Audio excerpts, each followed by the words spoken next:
Hey there, good evening, everyone, and welcome to Revolutionary Health. And in fact, welcome back to Revolutionary Health for many of you who join us every week. This is our 50th episode, and we're excited about that. So welcome.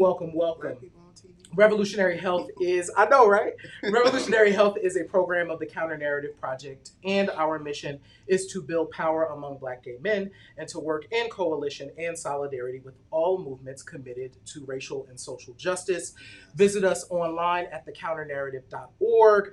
Make sure that you go ahead and join our mailing list while you're there so you can get all this information. Follow us on social media. It's right there on your screen. On Instagram, we're at The Counter Narrative. On Twitter, we're at Building Desire. And on Facebook, we're at The Counter Narrative Project. I happen to be Johnny Ray Cornegay III. I am the Mobilization Director for The Counter Narrative Project. And I am joined by... I'm David Malbranch, and I've learned today that I'm a certain variety of light-skinned pretty boy. So, my 50 years on this earth, I kind of realized it, but I had it just cemented to me by Michael Gibson. So thank you, Michael Gibson. There's a Malbranch variety of light-skinned pretty boys. Right. And c'est moi. Right. They're stepping into leadership. We're taking over. It's back in the 80s. They're on city councils. We doing it. Lord have mercy. First of all, that's a whole colorism conversation. Yes. We don't need to have I never know where I fit in those discussions. So I just be like, You're medium brown.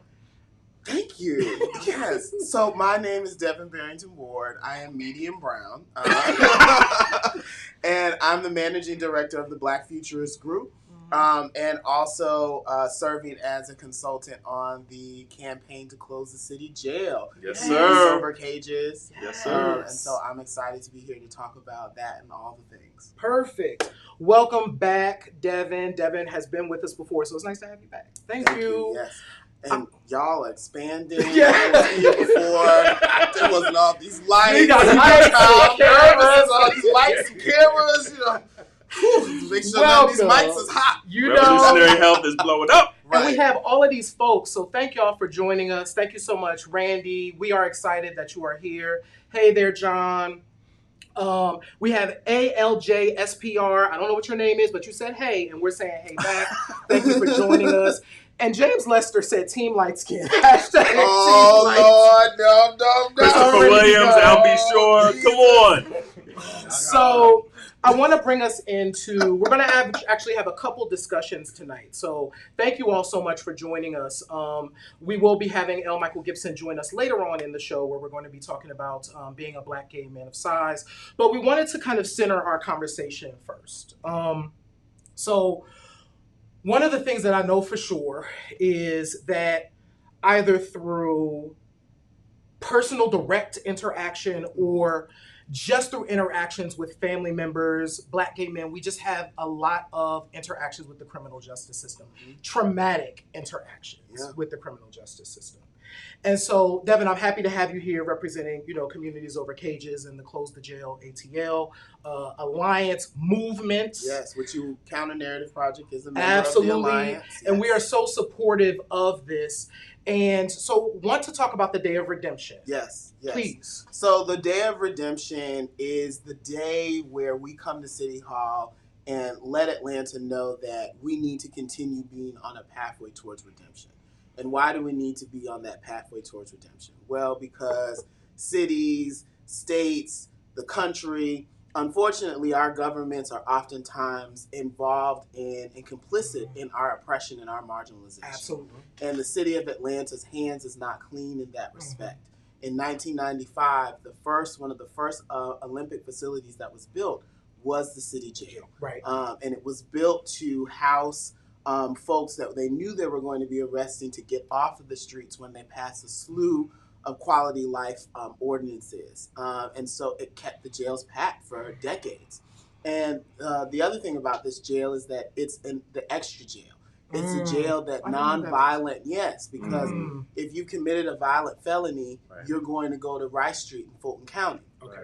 this jail held people on a lot of quality life issues, like being on the sidewalk, solicitation, pitching up a tent somewhere where you're not supposed to pitch up a tent because there's no housing programs that can serve your need, solicitation, things of that nature, driving on a suspended license, things that we know oftentimes are rooted in quality of life issues like poverty, rooted in a lack of access to resources. A lot of folks that were sitting in that jail had mental health issues, and we're simply standing at the intersections of what happens when government doesn't live up to its responsibility, when it's complicit in oppression, and then it doesn't do anything to make those communities whole. It actually does the opposite of that and creates a jail to house these folks instead of dealing with the issues that it's responsible for its residents. So because of the amazing work of Women on the Rise, Racial Justice Action Center, and SNAPCO, Snap for Freedom movement, because of that amazing work of those three organizations and other collaborators like Song and Sister Love and Southern Conference on Human Rights and all the other organizations that are part of this alliance, did work around decriminalizing marijuana, did work around pushing the city to start the pre-arrest diversion program, did work to make sure that the city canceled its contract with ICE to hold undocumented folks, and did work to push the city to end cash bail. And because of that, we are now in a place where we can close the jail. But closing it isn't enough. We have to close it, we have to transform it, and then we have to reallocate those resources. And so that's a pathway for redemption, and Redemption Day is the opportunity for people to speak truth to power and demand that. Do you worry sometimes that closing it like this would just be almost like a political act to say, see, we kind of closed it, and then there's going to be no kind of substantive action behind the scenes about the systems of oppression that actually created that jail? Because it's just a physical building, and to me, like, someone politically could just use that as a political talking point. Like, we closed the jail and see what we did for y'all black people, da-da-da-da-da. Are you worried about that, or are you trying to push because it? of the vision of folks like Miss M and folks like Tony Michelle and folks like Sochi, who run those organizations, who had the vision to not just demand that it be closed, but the legislation not just close it, but transform it and make sure that it's a community-led process by a community design team.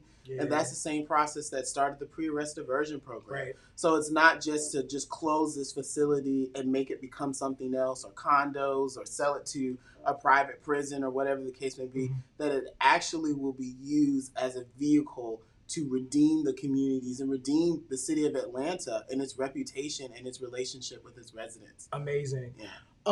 So first of all, I want to shout out. So if any folks have questions for Devin, or even just interactions with the criminal justice system, I see we have a few folks that are chiming in. I want to say hi. So Randy said hi, because I know he shouted us out early. Hey, Randy. Hey, what's up? We have Michael saying hey. We have Nathaniel saying greetings. What's up, Michael? Is that Michael Ward? Michael Ward. Hey, that is cousin. Michael Ward. That's my last name. What's up, cuz? We have Krishna, who says congratulations on your 50th episode. Thank you. And you all are courageously rock on so many levels. Thank you, Krishna. Thank you, Krishna. We appreciate that. So, question. Yes. If there are folks who, so the event is on Monday. I think we have a graphic too that we can put up. So the event is going to be on Monday, starting at 10:30 a.m. Starting at 10:30 a.m. So let me walk you through the day. Please. Yes. We're going to start on the Mitchell Street side of City Hall, making sure that the weather's right. Yes. Now, if it's a little drizzle, we're going to be out there and we're going to rally a little bit for 20, 30 minutes. And so we're going to get the energy right. We'll have some of the council members that are sponsoring our Redemption Day that will be there. We'll have some of our organizers that we've been working in partnership in the different organizations. And so that part of the day is really meant to answer questions for the press, but also show that we are excited because we have this pending legislation that the mayor is supportive of, that the mayor is working in partnership with us on to make sure that we do this in a fashion that is representative of community. So we want to come into City Hall with the right energy, set intentions, right? Awesome. So then we'll walk through security and we'll walk through the building to the atrium side of City Hall for the lunch and learn. Mm-hmm. And that'll be the opportunity where you'll hear from speakers who are going to teach you more in depth around how we got to this moment, the importance of pre-arrest diversion, the importance of decriminalizing marijuana in the city of Atlanta, and the other reforms that have made it possible that we can close this jail. But also the other intersection issues that intersect with criminal justice, housing, homelessness, health and human services, mental health, and all of those things. Yeah. So we'll be talking about that as well, because there's $32.5 million that's in play on day one when the jail is closed. Oh, Wow. That jail has a $32.5 million operating budget. So it's not just about closing it and transforming it into something else. How are we going to take those resources and divest from police, divest from prisons, and invest in people over cages? Amazing. And so we'll be teaching people about that. And then we will move into public comment. So while you're lunching and learning, you're going to eat and all the great things. Shout out to Two Pieces of Toast Catering. Shout out. Black-owned catering, Black women-owned catering company that's going to be providing the lunch for us. And then we will move into public comment. That's a city council meeting. And so that's when we will speak directly with council members. We have some commitments for support of the legislation when it is introduced, hopefully in the next few weeks. But we want to make sure that we have more support amongst members of council. And that's an opportunity to help us move that body in the right direction, so that way we're plowing the land, we're tilling the land, so that way when we drop the legislation, it's the seed that is going to, start this whole process. Amazing. Online, where can people find information? CloseTheJailATL.org. Close the Jail on Instagram. Close the Jail ATL on Instagram. Women on the Rise on Facebook. Racial Justice Action Center on Facebook. Snapco. BlackFuturistGroup.com. We'll have all of those places. There'll be all of these platforms. We're going to be working with our Alliance members, so hopefully we can get you all to send out emails to your list and let folks know to show up. Thank you. And it's going to be a good time. It's going to be a good time. Devin, so I want to bring in a couple of comments. So first, Art Jackson said, "Congrats on your 50th episode. Much more success. Peace and blessings to you too, Art." And we have Tyrell Manning who says, "I am like on my feet applauding right now. Continue to do the work. Thank you so much." So, and I wanted to really center that. I mean, thank you so much for doing the work that you do, and really bringing us all together. And we're just happy to be there and support. I appreciate you all. It's important that we frame the issue. You may remember the study number, but we were talking about it earlier. That there was one of the HBTN studies that showed that Black men who have sex with men, gay men, queer, bisexual, have actually reported a higher level of interaction with the police than their heterosexual counterparts. Yeah, it's interesting because there are recent studies that are just being submitted. There was a colleague of mine at George Washington who just sent us a draft of a paper that he's co-author on, and he was basically looking at Black gay men compared to general society, compared to other gay men, and found higher incarceration rates. But then he's also linking it to health outcomes and behavioral outcomes and HIV. And so what I told him when we were reviewing, going through the paper, was that it's revolutionary because most of the time when we talk about incarceration in Black gay men, it's kind of that tired ass down low conversation that all these brothers are having sex in jail, and then they bring in shade. Our mayor, she did kind of feed into that a little bit. I was a little disappointed with her. But this is the education point, and people do that stuff all the time, so they just have that narrative. But he's talking about, because a lot of times people will think if you're Black and you're gay, they push it more on the gay side, and so they think that there aren't these racial disparities among Black gay men. To this privilege, this white gay privilege that you see throughout. And that's not it. Media. It's not the case at all. And we need more, community activism around here. We need more research. We need more publications. Yeah. We just need more awareness in general on several levels in the community. So it's just great what you're doing. You've been a beast. Thank you. Doing political activism for years. So keep doing your thing. A quick shout out to State Representative Park Cannon. Yes, she's wonderful. Last week we were celebrating the signature of House Bill 290, which is the PrEP drug assistance bill. It starts the process of establishing a PrEP drug assistance program here in Georgia. And so now we got to close this jail and turn it into a community center and get this $32 million in the community. Perfect. And thank you all for helping with that. No problem, Devin. Thank you so much for joining us this evening. Everybody who's watching, stay with us. We're going to transition and we will be back to talk about what it's like being a Black gay man of size. We'll be right back. I am a real Black brother. I'm a real Black boy. I'm strongest being in the whole wide world. It's the love and the laughing kind of healing pain that makes us strong enough that even if we fall, we can get back up again. Now we are workers and fighters, heroes loud without any noise. And we've got work to do so everyone can feel this Black boy joy. So take my hand, little brother. Take my hand, proud father. Take my hand, everybody, and feel this Black boy joy. So take my hand, little brother. Take my hand, proud father. Take my hand, everybody, and feel this Black boy joy. How does it feel All to be this? right. I know, right? We are 50, everyone.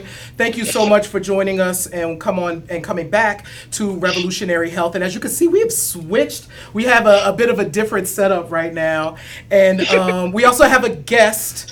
So me and David are still here, but we have a third guest who is joining us this evening. And I'm going to go ahead and let our guests introduce themselves. I am L. Michael Gibson. I'm the founder and principal of Black Bear Brotherhood of Detroit. And Michael, listen, Michael is our brother, and thank you so much, Michael, for leaning in to, first of all, this was a suggestion from a conversation that we had in one of our mini meetings about what are some of the different conversations that we could have. Right. And Michael mentioned, you know, he said something very specific, and it was about flying. And one of the things for me, and I had never thought about it, is all the anxieties that I have felt when it comes to concerts, when it comes to flying, and it made us really center ourselves in what is it like being a Black gay man of size, right? And so we wanted to have that dialogue. So Michael, thank you so much for that conversation and bringing that to light. Yeah, thank you for having me, and thank you for bringing this issue to the Revolutionary Health audience. I think it's important, particularly in the context of health, because oftentimes when we talk about size, the first thing everybody jumps on is on the health of big people, of people of size, in a way that they never do about the slim people, right, or muscular people or lean people. And as I said, last year I buried over 20 people. Most of those people were slim. Most of those people were muscular. They were not big guys. And the range of preventable illnesses that they died of, some preventable, some not, wasn't about a cheeseburger. Right. Go figure. Right. As I said in an essay recently for Counter Narrative Project, many were very fitted in their caskets. Yeah. Wow. But yeah, so I think to get right into the conversation, I think one of the things we talked about off camera was, what do we mean when we say a man of size? Yeah. That was my question, because I think, like, somebody like myself, like I've weighed between like 200 and 220 at various aspects of my life. In the past 2 or 3 years, now I oscillate between 230 and 240, depending on how I'm eating. I'm like 5'10", 5'11", and I consider myself like thick, but I don't know whether people would. If I said I was thick, like, people would be like, "Well, you're not a man of size." Like, and Johnny was saying earlier, like, the discomfort with, getting into a seat at a theater or on an airplane or that kind of stuff. Like, is there a definition, or it's all subjective based on waist size, based on this? Like, what exactly is a man of size? And you know what? I'm going to let us answer that, but I'm also going to bring in some of the folks that are watching. In fact, I want to do a shout out, and then we can go into that question. So Bernard said, going back to the conversation that we had with Devin, and Black gay men are facing harsher treatment in jail than others. Absolutely. Thank you so much for that, Bernard. Michael, once again, thank you so much for our congrats for our 50th episode. And Art, thank you so much for enjoying the song. But for everybody who's watching, if you have thoughts on what is a man of size, that question that David asked, please chime in. But Michael, I'll let you start, and then I'll kind of bring it up. I'll bring up some things. I'm curious what your thoughts are. Is there a definition? I think that it certainly can't go by weight. Right. You certainly can't go by waistline. There are many people who consider themselves thick. They're not being discriminated against for a job. They're not going to have an issue getting a regular size seat in an airplane or a coffee house or anything like that. They don't have to test the chair to make sure the chair is not going to break or is not going to hold their weight. I think when we're talking about men of size, we're talking about people who have to take all of those types of life circumstances into consideration. It's funny. So I'm 6'2", and when I spent probably like the first 14 years of my gay career very body-yaddy-yaddy. I was in the gym 3-4 hours a day, 4 days a week. Had a very successful club kid life. But at the time, it's funny because I was like a 32 to 34 for most of that period. And there have been periods in my life in which I was as small as a 29 when I was a teenager. Come on, Twink. You better get it. But it's funny because if you were going by weight, because muscle weighs more than fat, sure, I was bigger than David is right now. And at the time, nobody would have ever called me a man of size. I mean, if anything, they'd have been like, he's a musclehead or something like that. Right. So, I mean, me at a 32-inch waist is me at 200 pounds, which for some people would be considered overweight or thick.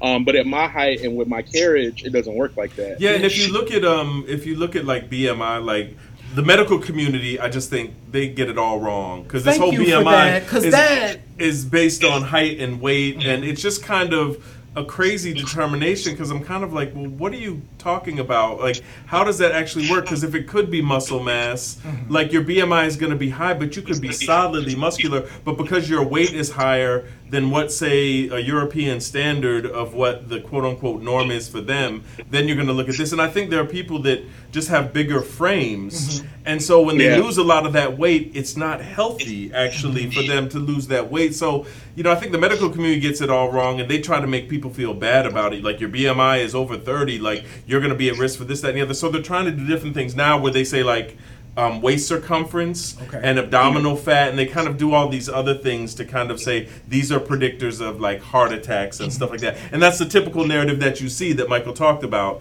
that people always resort and just talk about the health outcomes of it. But as Michael said, like, you'll see a lot of these big brothers living on, and then a lot of the younger kids that are supposedly more healthy are dying in droves. Yeah, so I want to bring in, and this actually combines both things because Michael, you mentioned something very interesting. So I have been big my entire life, right? And so what that does, and it's interesting for a lot of the things that I've experienced, I think a lot of them have been perception too.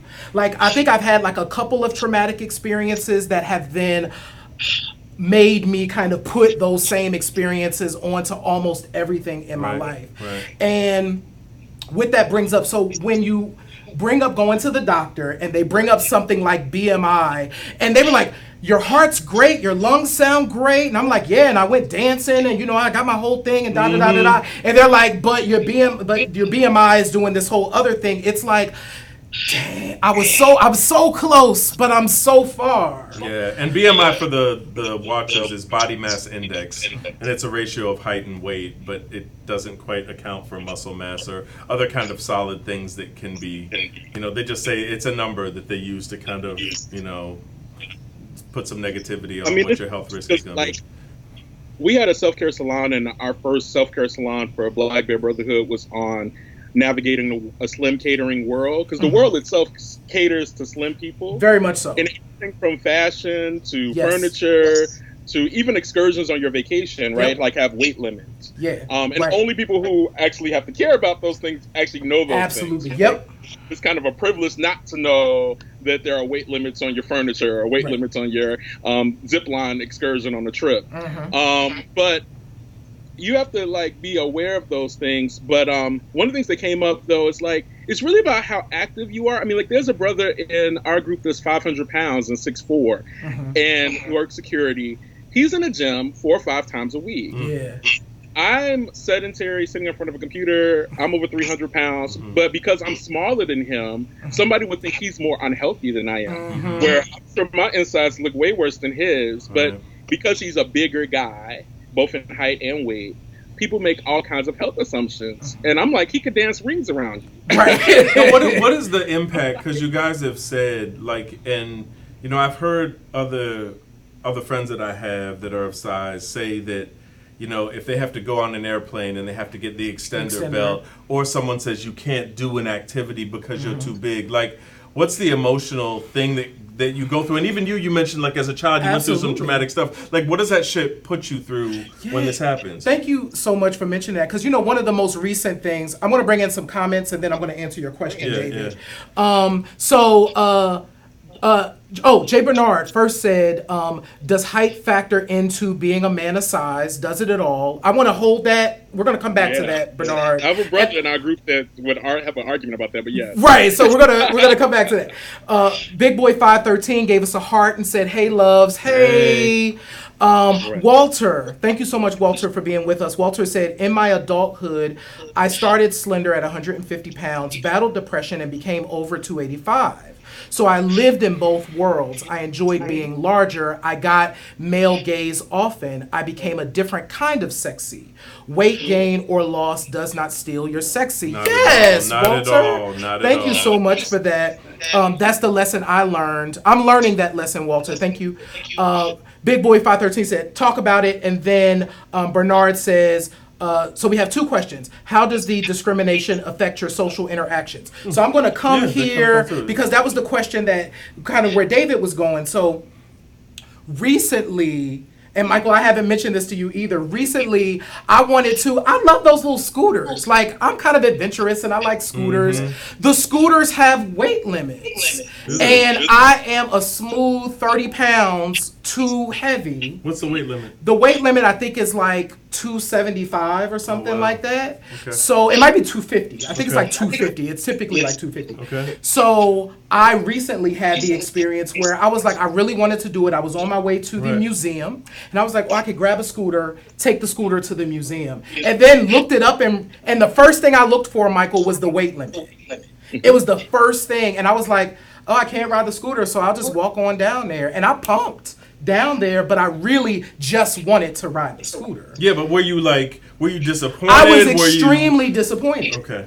I was, and I, for like a second, got into like that pity, like that place of like, damn, like I could do something about this, and you just and put it on yourself, and then I had to bring myself out of it. Right.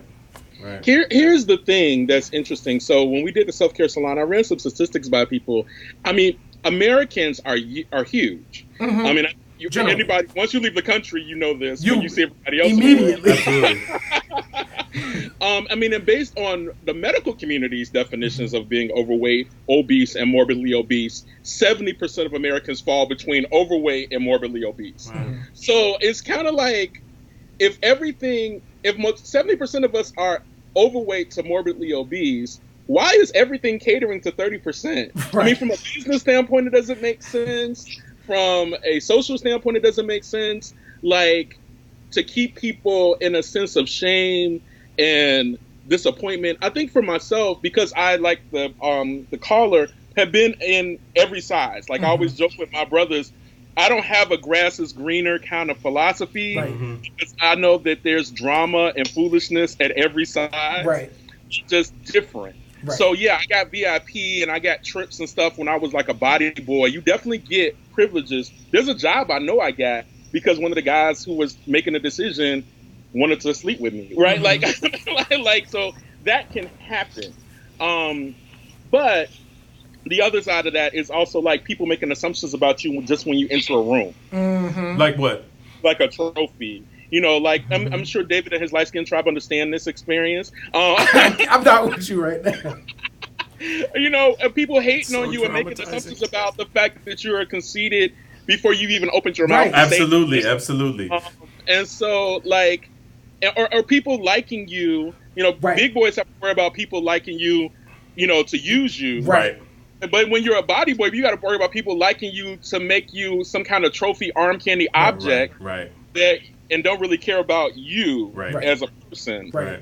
All of it is very dehumanizing. So I think that I don't have those kinds of concerns, but I do think, when you get into things like, can I get on a roller coaster, and you've done amusement parks all your life, certainly you're not going to do that. Right. That can be like, for me, my strategy has been to not be in places that don't affirm me. I have learned that.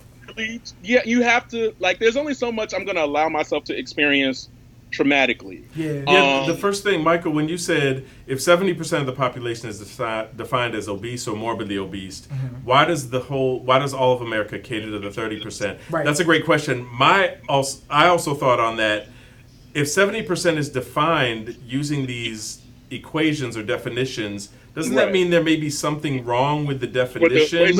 And that you maybe have to shift what is quote unquote normal or kind of the healthy size? If 70% are you're saying that 70% of the population is unhealthy just on GP, like, to me that doesn't make sense. No. So I think we need to look at new ways of measuring this. And I think, and I want to bring in some comments, and then I want to respond to this. So a couple of things. By the way, thank y'all for tuning in. If you have not hit the like button, this is the time to do that. Thank you so much for being with us. And also, please make sure, if you haven't been here before and you haven't subscribed and you're watching the video, make sure that you hit the subscribe button. I'm going to bring in a couple of comments, and then we're going to go back to this kind of conversation about changing the definition. Sure. So thank you, big boy. I'm the same way. I do refuse to buy 2 seats on a plane. We make that work. Walter says, I am glad we are having this conversation because size phobia is the last acceptable form of prejudice in the country and our community. Sure. Thank you so much for that, Walter. Jay Bernard says, how do Black SGL men fit into size communities like bears, otters, wolves, cubs that are mostly white dominated? Michael, I'm going to come back. I'm going to let you dive into that. That's assuming if you want to infiltrate into those communities. Right. Anyway, Thank you. And how do groups like Onyx and Black Bear Brotherhood fit into that? I'm going to stop there because this also, I'm going to go back to that question earlier about the height as well, because I think it kind of fits in here. So how, I know that in my experience, Michael, and I'm going to let you chime in, I think in my experience, going back to what Michael just said, I go to places that affirm me now. Right. Like, I just try my best to not put myself in a situation where I feel like I might be stopped for whatever reason. Or now that I have my phone, if I'm at an amusement park and I'm like, ooh, let me see what this ride is giving. Let me check on it first before I stand in this 30-minute line. Half line. Right. To not be able to get on the roller coaster. Right. So for me, I think when we think about how do we fit into, I don't try and fit into all of these spaces necessarily. I try and find places that I feel good in. So that's my answer to that question. I'd also, I'm kind of interested too, maybe both of you guys can answer this, because Johnny, you talked about, you were like, I've been big, I've been upsized my whole life. Michael, you give a different narrative where you were kind of the body boy for a little bit, waist of 29, 32, 34. And now you're a bigger boy. So, and because I think one of the things that probably a lot of people who are watching this will want to talk about the dating issues. And Michael touched on a little bit, like, people may fetishize you or want to use you. And there are people that call folks like chub chasers, this is that and the other, and there's all these kind of subcultures. What have y'all's experiences been with, like, dating, some of the pros and the cons, I guess, with this? So I can talk a little bit about the dating. I think having been somebody who used to police my weight and police the weight of other people when I was a body boy, I definitely fit every stereotype of the community in that regard. As I always joke with people, I'm the last person one would have had expected to become a bear activist when I was in my 20s. But the reality is like there is somebody literally for everybody. Yes. And I didn't believe, people say that, but I didn't believe that when I was small, because I felt like I had to be this size, I had to have this body in order to have love in my life, in order to have people interested in me. And as I grew, the men were different. They weren't the same men, but they didn't, like, the volume, might have gone from like 90% of people saying hey to 50% of people saying hey, but it was still more than I was gonna ever have time to ever sleep with. Right. And so like, I think it was interesting because then it just wasn't about what I looked like. I also think that, when you've had that experience, you invest in some other parts of you. And personality and intellect. I mean, part of how I got bigger was I went back to school. Right. And I couldn't spend 25 hours a week in a gym while I was working on my undergrad and my master's. Right. And when I was done with that process, I was 50, 60 pounds heavier than I was before I started that process. And I also have some thyroid issues, some family issues with it too, that inform my size. But yeah, I mean, dating, I don't ever struggle. I mean, if anything, I've probably gotten a little bit more superficial. Come on. Musclehead, the guys often I was in relationship with were average. Right. Now that I'm a big boy, they kind of lean towards pretty, tend towards, kind of body beautiful. And I need to examine that my own stuff around that. And some of that's just about being older, child. I'm 44 now. I got the people trying to holler at me as daddy. Right. Come on, daddy. Yeah, but I think that one of the lessons is if you move with confidence in this world and you dress your size. I'm gonna say that again. Dress your size. Right. Yeah. And dress the body that you have today. Dress the body that you have. Embrace this body. Love this body. It may not be the body you have next year. It may not be the body you had 10 years ago. But it's the body you have to live with today. Right. And it's about being with this today. Right. Yeah. And so, and people spend an inordinate amount of time kind of believing that the panacea of their life will be dropping weight. And then you talk to people who've had bariatric surgery, and yeah, they may have been healthier in some elements, but then they're like having to struggle finding dates because now they have loose skin. Right. And the big guys don't want to date nobody with loose skin. Right. And then, but the muscle boys won't want to date nobody who still struggling with their body image stuff. Right. Like it's all a mess. Yeah. And we all gotta work. It's about working on yourself, getting happy with this, and finding your tribe. Like I don't go like you, Johnny. When I didn't have a space, I created my own space. Right. And lots of things in Counter Narrative Project. Y'all can go and check out my essays. I've written about 3 on this subject. But Black Bear Brotherhood was found in my living room. Right. And I was like, I want a space where I get to holler and hang with people who have a similar outlook and similar experience. And I just started in my living room. Yeah. And that's 4 chapters of people who felt the same way. Right. And it's growing to hundreds of people, which, is totally unexpected. Yeah. But yeah, don't wait on nobody to give you permission, child. Go on to live your life and get these men and get your party on. I mean, and we couldn't have gotten there if it wasn't for people like Big Boy Pride and Right. and Thick, who Right. have paved the way, who have already opened these doors. Right. Books, I always tell people to read Roxane Gay's Hunger. Yes. It's a You brilliant know book. what it's like, because somebody just really puts out in black and white everything you've ever wanted to or thought you could say and did not feel like you could say. It's in print. It's right Yes. there. And even though he's a straight brother, Heavy, by Kesey Yep. Lehman, like that is I read Hunger and actually Heavy back to back, and those were amazing different books. narratives that went on. I know Alvin. I wish we had more time to talk We about this. go.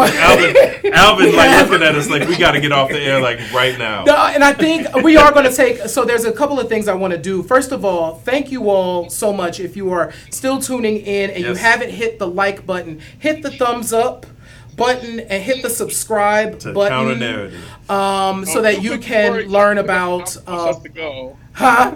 Real quick, Alvin wants us to go, but the tall guys. So right, like Yeah, I do. I wanted you to go there because we talked about 6'3" and up. Let's Yeah. talk about that. Yes, Black Bear Brotherhood.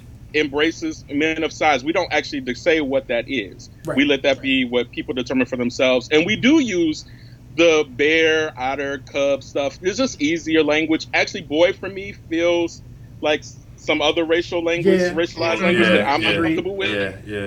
God bless those brothers who are comfortable with that language. I'm 44. I don't like nobody calling me no boy. Right. But bear and all of that, I'm cool with. Whatever. There are people who don't like gay versus SGL. Right. But then we have brothers who are 6'7". We have a brother who's 7 feet even. And they navigate many of the same things. And when I walk with those brothers, people walk up to them and say the rudest shit ever. I can't imagine. And want to take pictures with them. Like they're like a sideshow attraction. That's and not... they assume that that they must be playing basketball. And these are brothers who are like entrepreneurs and stuff. It's crazy. And David can appreciate this. Even when we go on vacation, as there's a bunch of brothers who go on vacation. I went on vacation with a bunch of bears. White people kept coming. It was always white people. Right. Kept coming up to us, asking us if we were retired football players. Lord. not ever going to be okay. Yeah, it's not. This is not ever. Well, it's also like okay. You're not supposed to be in that space. What are you doing here? Because you don't look like us. You don't look like us. And I am going to take this moment because I do want to. So I want to do a couple of things. I want to.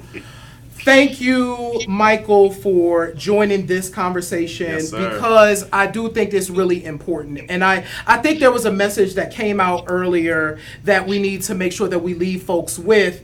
And thank you all so much for in the comments. We're not even going to be able to get to all of the comments that are here. I want us to be able to continue this dialogue, right? So make sure that you continue to leave your comments and we'll go back. Michael and I can go back and revisit the comments and circle back with folks. And I think we should have a second part to this conversation. Yeah, I feel like if you want us to do this again, let us know. Yeah, if you want us to have this conversation again and kind of continue it, let us know in the chat box right now.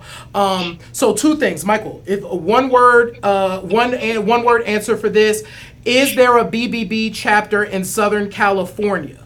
Not yet. Not yet. Okay, so the answer to that question, Tracy, is not yet. Where can they find BBB online? So this weekend, blackbearbrotherhood.life will hit.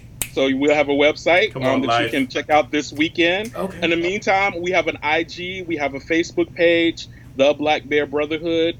We have a Facebook group, Black Bear Brotherhood United, of the different chapters. We're in Seattle, Detroit, DMV, and Cincinnati. And so those are our chapters right now. We are open to other people starting chapters. We need to vet you. We can't have you putting our name out there any kind of way. Right. We have some principles you have to subscribe to, but we're definitely open to more chapters because we want brothers to feel affirmed. We only started our IG in January. We have almost 1,000 people. There are a lot of brothers who don't want this isolation anymore. Right. It's true. If I could tell you, Michael, how many times Alvin has been raising his hand with a black power fist to tell us, y'all are I love this. And I love that y'all are in it. Yes, come through. Thank y'all so much. So 2 things I want to do. All right. So listen, y'all, I used a very special photo to promote this show, and I thank you all for all just everything that has happened. This is some of my art, so thank you all so much. So here's the deal: since it's our 50th episode, I have 4 prints of that photo. Come on, just 4. Right. If you go to my website, if you type in bit.ly/JRayNaked, which is hilarious, you can save 15% if you use the code RH episode 50. It's right there on your screen. I only got those 4. It's only going to be up through Sunday. And that's for all of y'all because I'm so grateful for all of y'all wanting to be part of this dialogue. So I want to thank Devin Barrington-Ward for being here to talk about the Communities Over Cages, Close the Jail ATL Day of Redemption that's happening on Monday. I want to thank each and every person that tuned in for this particular show. Once again, before we leave, if you haven't, hit the thumbs up, and if you haven't subscribed, subscribe. Next Wednesday. So we got this horrible news. There's a brother in Houston. His name is Adrian Ward, who was murdered, allegedly heading to a hookup with someone that he had met. We are going to spend some time talking about hooking up and safety. So come back next Wednesday, 7 o'clock. We're going to spend some time unpacking that, honoring the life of Adrian, and we'll learn more about his case, of course, over the next week. Michael Gibson, thank you so much for being here. Thank you all so much for joining us here on Revolutionary Health. I want to say two things Please. before we stop.